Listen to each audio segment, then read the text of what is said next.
Għal-kumpanija Foster Clarks ir-roħs fit-tariffi tal-enerġija se jfisser bilanċ pożittiv ta' madwar €1/3 Għal dan il-Ministru tal-Finanzi Edward Scicluna waqt żjara li jagħmel f'din il-fabbrika li tħaddem iktar minn 400 persuna. Billi qed tesporta għal 79 pajjiż, wieħed jirrealizza kemm hu importanti li tkun kompetittiv. U għalhekk il-Gvern ma jridx jagħti xoks, anzi jgħin kemm jista' jkun dik li hija enerġija, tal-prezz tal-enerġija li tfisser $250,000 għal din il-fabbrika.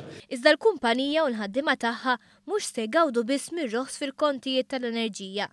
Madwar 150 mill-impjegati tal-kumpanija huma nisa u għalhekk il-Ministru ma naqas milli jagħmel referenza għal bidliet fil-lif tal-maternità.